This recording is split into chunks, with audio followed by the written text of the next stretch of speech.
chance to hear your comments about the workability of this subcommittee, I hope is important to anyone who is listening, because when we do work together, I think we achieve so much more. I would ask unanimous consent that a statement provided by the National Association of Postal Supervisors be into the record. Mr. Chuck Muldoor, who is in attendance today with Mr. Levy, and I welcome both of you. Without objection, that'll be entered into the record. Good to see both of them. It is good To see both of you. Okay. Mm-hmm. Chief Holloway, you heard Mr. Mfume give strong credence and support to postal workers, postal employees that also include their law enforcement, and the men and women who take an obligation to deliver our mail fairly, quickly, properly. Sometimes we, and I think it's the reason why you were included on here, at least the reason why I included you, was we also count on our local partners.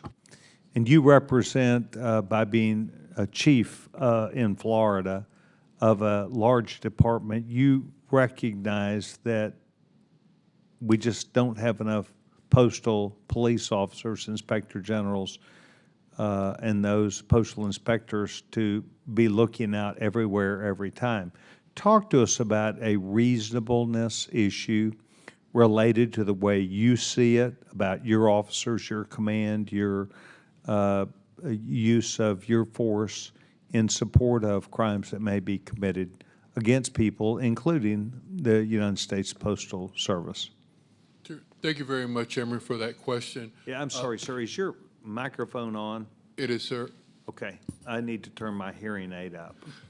I don't have one, but I'll pay attention here. Thank you, sir. Thank you again, sir. Thank you for the question.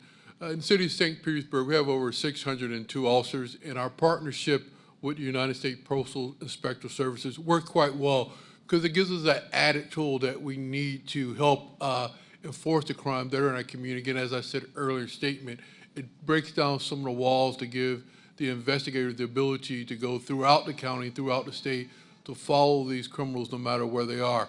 Our main primary goal is to make sure that the citizens in the city of St. Petersburg are safe at all times, and the people that work there, our mail carriers. So when there is an issue, that we want to be working hand in hand with the inspectional services to make sure that we can address that. I can tell you, I only can speak for the Tampa Bay region, that when something does happen, that the inspectors and the local law enforcement officers are working hand in hand together to figure out how we're going to, one, make sure that the mail person is safe, and also make sure the community is safe. The biggest thing that we see early, like I said earlier, is that the victims, when their checks or when their credit cards are stolen from them, there was no follow-up, because it happens in one jurisdiction and the suspect will go to another jurisdiction, and those two local law enforcement agencies are only going to handle the crime that occurred in their city. Whereas working with our federal partners, it allows us the opportunity to go across those barriers so we can bring not only those suspects into custody, but also to bring these victims what they need, closure, because even though the money is put back into their accounts, they're still a victim of identity theft, and they still have to live through that. So that's our job, is to make sure that we continue to bring closure to those victims, and also make sure we get these suspects in custody. Very nice. So you are stretched also for your resources. I'm very fortunate, Chair, that my mayor, my city council, whatever we need, we're able to get those resources available to us. Again, I only can speak for my city and my law enforcement. Could we use more law enforcement officers out there? Of course we can. But at the same time, when we have an issue, we have the right resources that we can bring to those issues that are needed.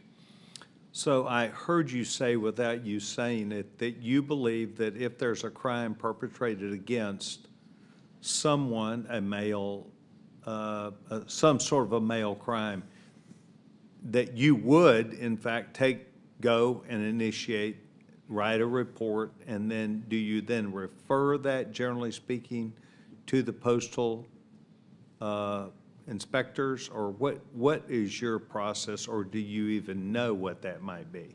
No, sir, because we have an officer, a detective assigned now to the Postal Inspector Service, so we have a task force officer.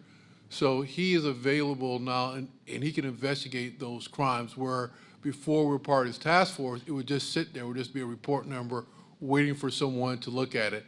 Now with us joining this task force 18 months ago, we're now actively working these cases each and every day. So when a case is reported to the St. Petersburg Police Department, we actively look into it, and we use our partners at the post office to make sure we can continue these investigations.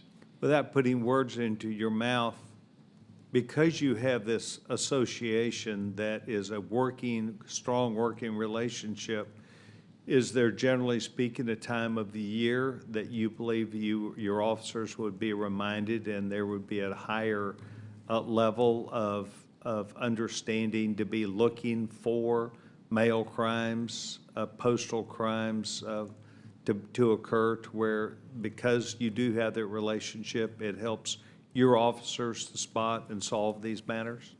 It does. By that detective assigned to the task force, when he sees something, he can report it back to our intelligence units, and we can put a bolo out so those zone officers or even our surveillance team will know where to go, so they can provide protection for those mail carriers when we see an issue that we need to address, or that we get information that we're looking for certain suspects, then we can also be able to follow those suspects to make sure there's no harm caused to our mail carriers in the city of St. Petersburg. It is refreshing for me to hear that you care about them as you do any other citizen, and thank you very much. Mr. Rothstein or Mr. Donahue, do you have an understanding about maybe the success that might be turned about, and I'm going to use the wrong term, but there was a term, maybe notice of delivery. I have had that in my mail, or where they notify you of the delivery. Do you perceive that you could use that as a tool where you know you had certain post offices, or where you had certain areas where there were checks that came in, or an abundance of something, to where you would then notify? It's easier to find, I assume, also a piece of mail that has been, I'll call it tagged, a notice of delivery. Does that help you in your investigative duties proactively? Or can you discuss that viewpoint that I think I've had about maybe this is an important way to help you solve crimes? Yes, Chairman. I believe that INC Donahue talked about the informed delivery system. And again, it's one way that any postal customer can sign up for the Postal Service's informed delivery system that will give them an email to their email of choice of the letters and now even packages that are slated to be delivered to that address. So that customer, that postal customer who's expecting a credit card or expecting a check, will have an actual image of that envelope and that mail that is supposed to be delivered for them. And again, this goes into being a good consumer. If you don't receive it, you're given notice that, well, sometimes delays happen. Give it a couple days. If you don't receive it within 3 days, I always say give the OIG a call, right? Because again, if it was on the mailman's part, that is primarily our responsibility to investigate the internal employees if they're involved. Go to our hotline, file a complaint, give our OIG a call, and we do use data for that. I know that the ranking member talked about data and the difference. Yes, there's the difference between victims of violent crime as well as looking at the data. But the data does enlighten and give our agents insight into what's happening. If you're familiar with military threat attack doctrine or cybercrime, there's a term called 0 day, and that is the time of realization of that vulnerability when it's either a cyber attack or a military attack. The 0 day when it comes time to financial crime is the realization that your accounts have been compromised. A check has been stolen, someone has withdrawn amounts or charged to your credit card or created another credit card in your name. That happens, unfortunately, so much later because sometimes consumers are either not very, again, vigilant in checking their credit card statements and check statements, or they're just simply unaware fraud has happened. What the data has done, especially with this data sharing partnership that we have with the Treasury Department and more than a dozen banks in the United States, is that we get this data and we are informed about credit cards and checks that are not delivered in the requisite amount of time. And it allows us sometimes to act even before that fraud is committed or that check is converted or stolen on the, again, encrypted messaging apps. And that's a huge tool in reducing the cost to consumers, huge in reducing the cost to financial institutions, and it gives us a leg up because now we know what financial instrument has been compromised, and we could look through the, again, the platforms that we know are being used for illicit sales and resales of these stolen items that were stolen from the mail. And so it gives law enforcement a leg up. And so when you talk about successes, again, it's one thing to talk about how this is effective. I wouldn't necessarily call it successes right now because we are seeing, again, similar actions like this that we don't have the resources to respond to from last year and projected this year alone. We use data in all these data sources to examine what are the potentially similar different types of cases that we don't have the resources to open, and unfortunately that number is over 100,000 different cases. And quite frankly, with 450 agents, we're limited in what actions we do take, and so it makes us more effective, but we're far from, I think, seeing the success that the American public really deserves in having their financial instruments, their hard-earned money secured.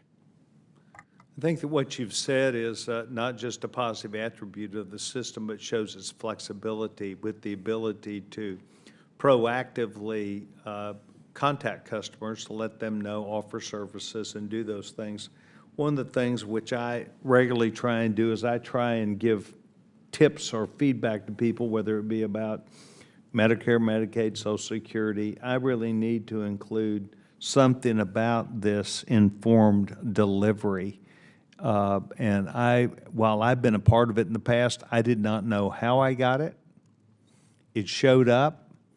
I became aware of it. I think it was a positive thing.